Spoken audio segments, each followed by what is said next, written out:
Welcome. Today, we're taking a detailed look at the story behind one of the key figures in modern American commerce. We are. We're going to be focusing on Raymond Albert Kroc. He was born in 1902, passed away in 1984. And he's the American businessman who, even though he wasn't the actual founder of McDonald's, was just absolutely instrumental in turning this tiny concept into the global fast food corporation that really defined the whole second half of the 20th century. That's really the heart of our exploration. Kroc's story isn't just about successful entrepreneurship. It's a masterclass in aggressive scalability, relentless systemization, and to be frank, the kind of ruthless ambition that's often required to build an empire. Right. So by looking at the source material, we'll trace his path from this really diverse and often challenging early life all the way through his revolutionary approach to franchising to the very complex and contentious acquisition of the McDonald brothers' original concept. We'll also get into his later life, right? His ventures into baseball ownership and his family's huge philanthropic legacy. So our objective for you listening is to really grasp the mechanics of how he did it. We want to go beyond the simple story and understand how a man who was, struggling to sell milkshake mixers could identify a system in one California restaurant and then just transform it into an international powerhouse. Yes, and crucially, we're going to spend a good amount of time analyzing the critical business and financial structures Kroc put in place. That's what allowed for such controlled, explosive growth. We're really examining that transition, how he went from being this persistent sort of middle-aged salesman to the leader of a company with, system-wide sales over $8 billion by the time he died? And his personal fortune was estimated at around $600 million. That kind of success, that magnitude, it really demands a detailed look at how the money was made and how control was maintained across thousands and thousands of locations. That structural detail is what gets lost in the popular version of the story. It often does. Okay, let's unpack this entire journey, starting right at the beginning. Right. So Ray Kroc was born on October 5, 1902 in Oak Park, Illinois. Which is a suburb just outside Chicago. Exactly. His heritage was Czech-American. His parents were Rosemary and Alois, or Louis Kroc. And Alois was an interesting figure himself. He had that entrepreneurial spirit. He successfully amassed a pretty considerable fortune, mostly through speculating on land during the boom of the 1920s. But the sources seem to indicate that this early fortune was built on, shaky foundations. That must have had a huge impact on the young Ray. Oh, it did. The entire fortune was wiped out in the 1929 stock market crash and, the Great Depression that followed. Of course. And witnessing that firsthand, this financial cataclysm, it undoubtedly instilled in Kroc a really deep-seated financial resilience. And maybe more importantly, a powerful aversion to relying on unstable investments or, outside forces. It sounds like it cemented his belief in self-reliance and just aggressive hustle. I think so. And that self-reliance really defined his youth. At just 15 years old, Kroc dropped out of high school. Going against his parents' wishes. Completely against their wishes. And that early independence, it really sets the trajectory for a man who wasn't interested in a conventional education. He wanted practical experience. And there's also a little historical footnote from World War I. Yes, a fascinating one. He lied about his age to enlist with the American Red Cross. He wanted to be an ambulance driver. The war ended shortly after he enlisted, so his service was brief, but it reflects that eagerness to be involved, to be moving forward. It's a drive that really characterized his entire life. After that, the period between the 1920s and the 1940s, it really shows Kroc's adaptability during the Depression. He bounced around a lot. He was a true opportunist, holding a wildly diverse set of jobs. He spent time as a paper cup salesman. He worked as a Florida real estate agent, trying to capitalize on that boom-bust cycle in southern land. He was even a pianist. Yeah, playing in various bands just to earn a living. This period isn't just a list of jobs. It shows a profound willingness to pivot, to hustle, and to take whatever work was available, no matter how far it was from a stable career path. So the job that really became the catalyst, the one that eventually led him to McDonald's that came after World War II, he settled on selling these multi-spindle milkshake mixers for a company called Gold Castle, which later became Prince Castle. And this is the critical prehistory. Kroc's livelihood was entirely dependent on the success of these mixers, but the market was shifting dramatically. His sales were plummeting. They were. He was facing intense, cheaper competition, particularly from the big manufacturer Hamilton Beach. He was a salesman fighting, really, a losing battle against technology and price. Which means he was probably primed to notice, any kind of anomaly. And that anomaly showed up in 1954. He noticed an order that was so far outside the norm it practically screamed for attention. It did. A single hamburger restaurant in San Bernardino, California, had purchased an unusually large order of 8 milkshake mixers. 8 for one location. 8 mixers for a single location was just unheard of. Most restaurants struggled to justify 2, maybe 3. So Kroc's curiosity wasn't just piqued. His livelihood depended on understanding why this one place needed so much volume. He decided to go visit the restaurant himself, which was owned by Richard and Maurice McDonald. And when he got there, what did he see? I mean, beyond just the high volume of milkshakes? He saw efficiency, he saw a system. He was immediately impressed not just by the number of customers, but by the, quote, efficiency and speed of the entire operation. This wasn't chaos. It was a tightly controlled production line. And this was driven by the speedy service system the brothers had introduced back in 1948. Exactly. It was a streamlined assembly line for preparing food. So Kroc didn't see hamburgers. He saw a blueprint. He saw potential for industrial-level replication. That's the perfect way to put it. He saw the structure, the engine, and the demand. So he convinced the McDonald brothers to let him franchise the concept nationally. And the sources are clear. He started out as their franchising agent. That's right. He was their agent first. Then, in 1955, he opened his own restaurant, which was actually McDonald's 9th overall in Des Plaines, Illinois. And that marks his immediate entry into corporate leadership. He served as company president from that year all the way to 1968. Before we really get into the business model, we have to talk about the surprising intersection of 2 huge American icons, Kroc and Walt Disney. It's a fantastic historical parallel. The sources confirm that Kroc and Disney had actually met decades earlier. During World War I. Yes, both serving as ambulance attendant trainees in Old Greenwich, Connecticut. They were contemporaries, part of that same generation of massive entrepreneurs. And Kroc tried to leverage this connection. He wrote a letter to Disney proposing a McDonald's location inside the new Disney development, which of course was Disneyland. And what happened next is where the story gets a little murky. Right, the corporate mythology.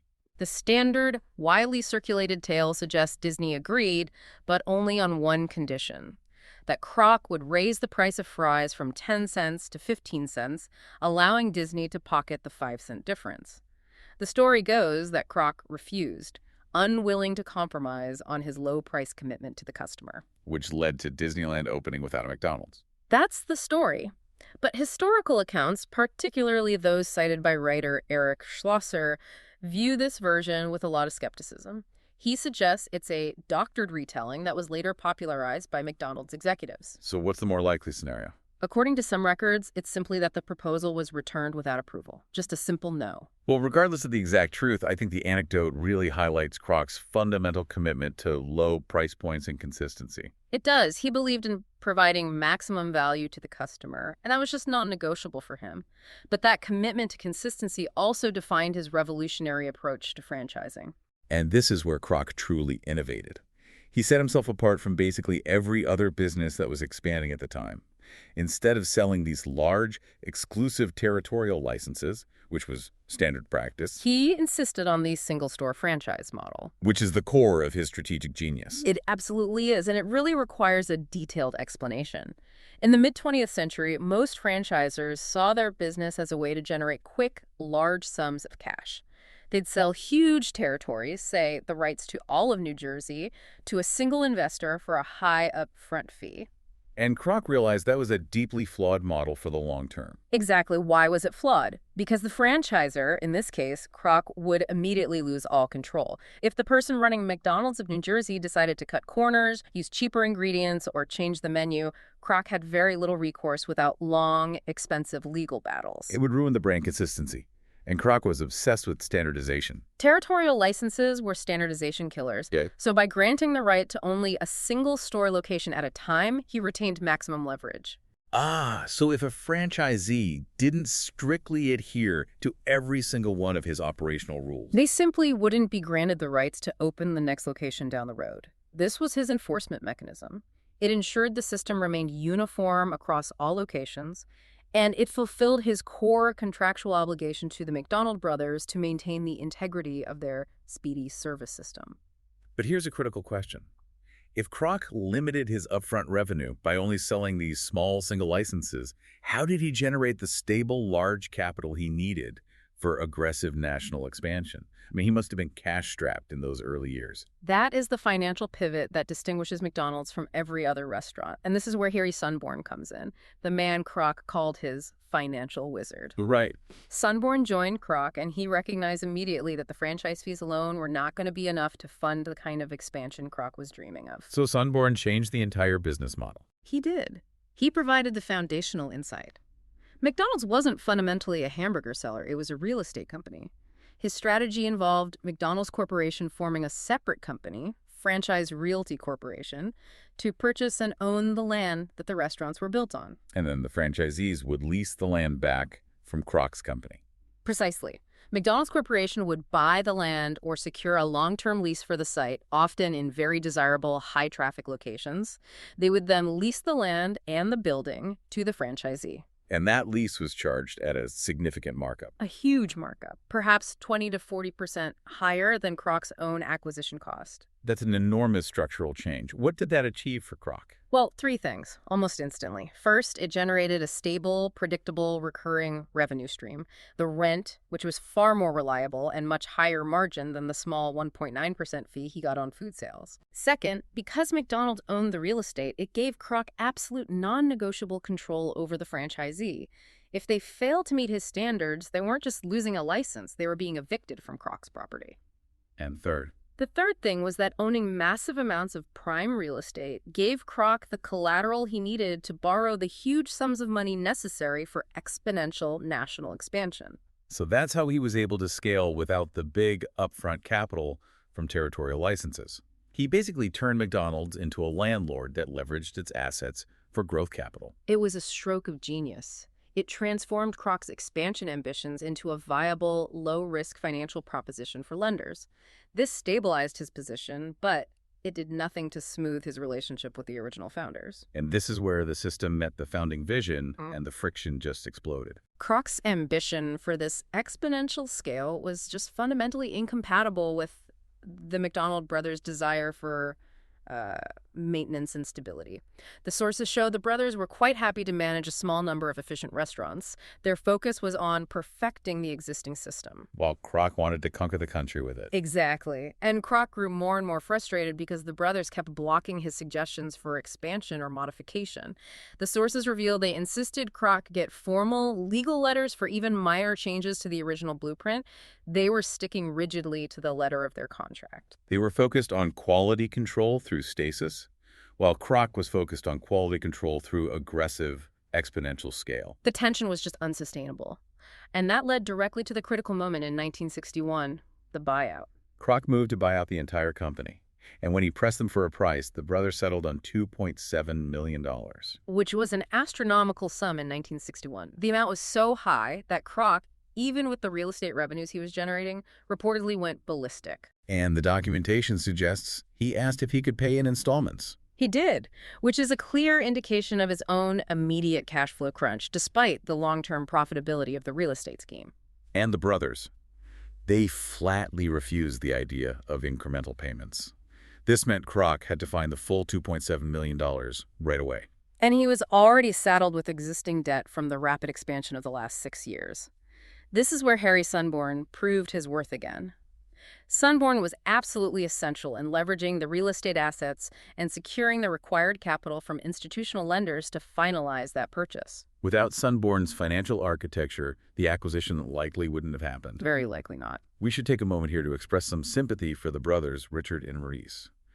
While $2.7 million sounds like a lot, they were essentially selling a concept that would quickly become one of the most valuable global brands in history for just a fraction of its eventual worth. That disparity is, from a historical perspective, just heartbreaking. They created the system, but they lacked the vision, or maybe just the willingness, to pursue the financial structure and scale that Kroc imposed. And the closing of the deal was anything but friendly.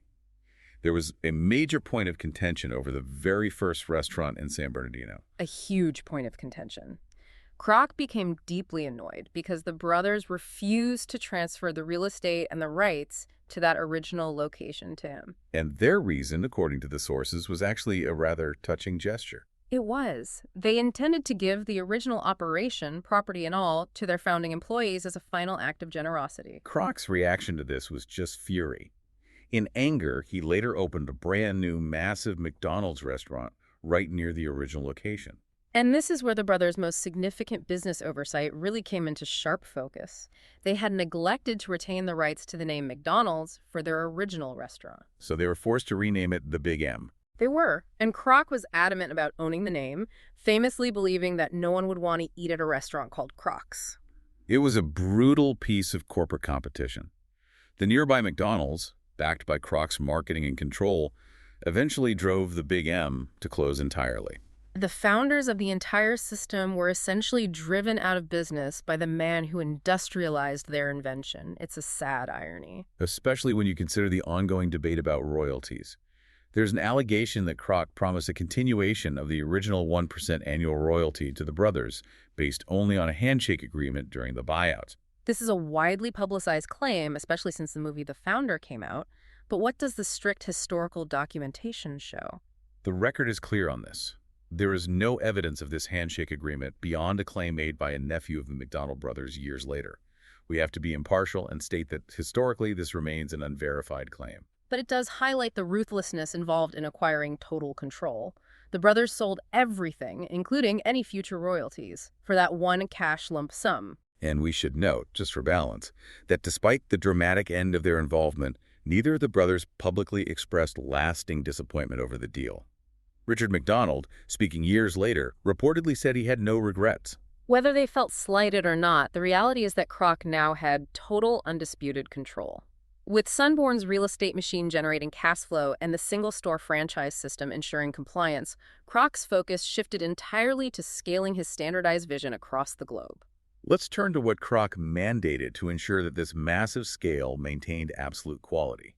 He kept the foundation of the brothers' speedy service system for preparation. He did, but Kroc added the operational rigor. His contribution was this intense focus on standardization, setting rules so strict they were almost obsessive. The goal was simple. Every single item, especially the hamburger, had to taste exactly the same in every single restaurant, whether you were in Illinois, California, or eventually Tokyo. This required intense operational mandates covering every micro detail of the operation. Oh, yes. We're talking about rules that dictated specific portion sizes, exact cooking methods, precise cooking times, down to the second and standardized packaging. Kroc's system was designed to remove human error and subjectivity completely. He even mandated that franchisees use specific brands of equipment and vetted suppliers. All to ensure consistency. And he was adamant about quality control, even rejecting cost-cutting measures that were becoming common in the industry at the time. The source material specifically points out his prohibition on using soybean filler in the hamburger patties. Right. Other fast food places were experimenting with fillers to lower costs, but Kroc rejected this entirely. He wanted to ensure the meat quality remained consistent. This focus on consistency, even when it meant a higher cost, was the bedrock of building customer trust. And these strict rules went well beyond the kitchen, didn't they? They moved into customer service and front-of-house operations. Absolutely. Kroc imposed mandates for rapid service and accuracy. He demanded that money be refunded to customers if orders were incorrect. And he set a strict mandate. Refunds were to be given to any customer who had to wait more than 5 minutes for their food. Which was a revolutionary promise of speed and efficiency for that era. This required a managerial mindset that demanded constant productivity. Kroc introduced a famous managerial catchphrase in the 1960s that has since become synonymous with managerial rigor across multiple industries. If you've got time to lean, you've got time to clean. Exactly. That phrase perfectly summarizes the corporate culture Kroc enforced. A relentless, non-stop work ethic. The sources confirm this catchphrase has been widely adopted by managers far outside the food service industry, which just illustrates how pervasive Kroc's influence on American labor management truly became. He fostered a culture where efficiency was paramount and downtime was unacceptable. And that rigor, combined with the financial security of the real estate model, propelled the company to immense success. Kroc served as chairman of the board from 1968 to 1977, and then as senior chairman until his death. The scale is what's truly mind-boggling here. By the time Kroc passed away in January 1984, McDonald's had reached 7,500 outlets in the U.S. alone. And had expanded into 31 other countries and territories worldwide. Total system-wide sales in 1983 were over $8 billion. Kroc didn't just scale a business, he fundamentally defined how large-scale, standardized food consumption operates globally. By 1973, with the McDonald's machine running pretty much on its own, Kroc decided to retire from day-to-day operations and find new passions. He returned to his lifelong favorite sport, baseball. He was a dedicated fan, and a fascinating moment occurred when, while he was on vacation, he read in the newspaper that the San Diego Padres were for sale. And crucially, they had been conditionally sold to a D.C. grocery chain owner who planned to move the team out of San Diego. So Kroc stepped in, driven by a mix of fandom and civic pride, and he bought the team for $12 million, keeping them in San Diego. And even though the team was terrible, they lost 102 games in his first year of ownership in 1974. Kroc's presence was a huge boon for the fans. They drew over 1 million in attendance, which at the time was a key benchmark for Major League success. The local media loved him for it. But Kroc couldn't turn off that operational zeal he had perfected at McDonald's. He became known as a highly vocal and often explosive owner. The quintessential moment of his ownership came during the season opener on April 9, 1974. The Padres were losing badly to the Houston Astros in front of a massive crowd, almost 40,000 fans. And Kroc, completely frustrated with the poor play, did something unprecedented. He grabbed the public address microphone. He did, and he didn't mince words. He declared publicly, "I've never seen such stupid ball playing in my life." And the sources say the crowd, sharing his frustration, just erupted in cheers of approval. It was a spectacular, very public display of a frustrated businessman trying to apply his demanding system to the chaotic world of professional sports. His enthusiasm, or maybe his willingness to apply his business mindset to team building, eventually got him into official trouble with the league. Yes, in 1979, Kroc publicly expressed interest in acquiring future free agents, specifically mentioning stars Greg Nettles and Joe Morgan. Which is a violation of the rules against tampering with players still under contract. Commissioner Bowie Kuhn took swift action and issued a massive $100,000 fine. And that fine seems to have been the breaking point for Kroc. It was. Frustrated by the bureaucratic constraints and the league's rules that prevented him from using his usual aggressive strategies, Kroc handed over operations of the team to his stepson-in-law, Ballard Smith. His quote, summarizing his exit, was perfect. "There's more future in hamburgers than baseball." But despite the drama and the fines, his impact on San Diego baseball was ultimately positive. In 1984, the year he died, the Padres honored him by wearing a special patch with his initials, RAK. And that was the year they went on to win the National League pennant. Kroc was eventually inducted into the Padres Hall of Fame in 1999. Moving from sports to politics. The source material identifies Kroc as a lifelong, staunch Republican with deeply held conservative views. His political philosophy was really rooted in that self-reliance he learned during the Great Depression. He was a firm believer in minimal government intervention and a staunch opponent of government welfare programs and New Deal-era policies. His political involvement reached its most controversial point in 1972. Kroc donated a huge sum, $255,000, to Richard Nixon's re-election campaign. And this donation immediately became a source of significant controversy. Specifically, figures like Senator Harrison Williams suggested that the donation wasn't just an act of political support, but was intended to influence the administration. The accusation was that the money was meant to sway Nixon to veto a minimum wage bill that was then going through Congress. This link between a massive political donation and lobbying against a wage increase made the controversy front-page news. We report impartially that these accusations were a significant part of Kroc's political legacy at the time. Yet, despite the aggressive business tactics and controversial political donations, Kroc's legacy is also deeply rooted in philanthropy and his commitment to health. It's a study in contradictions.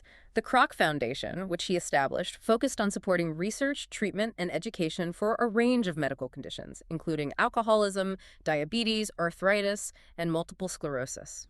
But he is recognized globally for one specific organization that came from his commitment to community, the Ronald McDonald House. Yes, this is perhaps the most enduring and positive aspect of his name recognition outside of the food industry.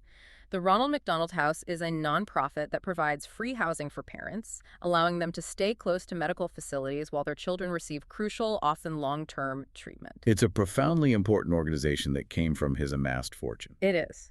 Now, Kroc's personal life involved 3 marriages. His first, to Ethel Fleming, lasted from 1922 to 1961. Then he had a brief second marriage to Jane Dobbins Green. His third marriage was perhaps the most consequential for his legacy. He married Joan Smith, who became Joan Kroc in 1969, and they were together until he died. And Joan Kroc became an equally significant, though very different philanthropist in her own right after his passing. While Ray focused on community and health, Joan dedicated her philanthropy to major global causes, notably the promotion of peace and efforts to prevent nuclear proliferation. Her final acts of generosity were truly staggering. When Joan died in 2003, her entire remaining estate, valued at $2.7 billion, was distributed among various nonprofit organizations according to her wishes. This included a monumental $1.5 billion donation to the Salvation Army. A donation that was specifically designated to build 26 Kroc centers across the country, focusing on serving socially deprived neighborhoods with comprehensive community facilities. And she also made a very notable $200 million donation to National Public Radio, reflecting her deep personal belief in the importance and power of public radio and independent journalism. It's an extraordinary final chapter. A fortune built on standardization, aggressive expansion, and the financial architecture of real estate, ultimately deployed globally for massive social good by his widow. The tension between the business methods used to acquire the fortune and the moral use of that fortune afterwards provides a profound context for his entire story. And given the outsized impact Kroc had on global business and culture, it's really no surprise his story has been frequently depicted in modern media. Kroc co-authored the book Grinding It Out, The Making of McDonald's, which was first published in 1977 and then reissued just before the release of the major biographical film based on his life. That film was The Founder in 2016, starring Michael Keaton as Kroc. And that film really popularized the story of Kroc's relentless expansion and his eventual acquisition. Importantly, it offered a critical and somewhat unsympathetic view of his treatment of the founding McDonald brothers. It brought that entire contentious buyout back into the mainstream public discourse. His business methods have even entered the world of music. Right. Kroc's aggressive, rapid business tactics are the subject of Mark Knopfler's 2004 song Boom Like That, which explicitly references the speed and ruthlessness of his corporate strategy. He's also featured frequently in documentaries and educational programs like the BBC World Service show 50 Things That Made the Modern Economy. His influence as a structural innovator is just undeniable. And finally, we should note his concluding years. In 1980, after a stroke, Kroc entered an alcohol rehabilitation facility. He passed away 4 years later, succumbing to heart failure on January 14, 1984 in San Diego. He was 81, and he left behind one of the most transformative legacies in global business history. So as we bring this exploration to a close, what really stands out most from the sources about the enduring core of his business strategy? I think it's the sheer organizational genius of marrying two concepts that seem separate: control and growth. Kroc realized that exponential growth was only possible if it was perfectly controlled. His structure, the single-store franchise model, combined with his unrelenting enforcement of standardization, that was the mechanism. He didn't just sell licenses, he sold an ironclad system. And that system was crucially funded by the real estate strategy devised by Sonborn. Kroc's success wasn't dependent on the volatile profits from burgers. It was dependent on the stable, recurring, leverageable income from land ownership and rental fees. He wasn't primarily a restaurateur. He was a master property developer and system administrator. His story presents a critical tension for anyone interested in scale and entrepreneurship.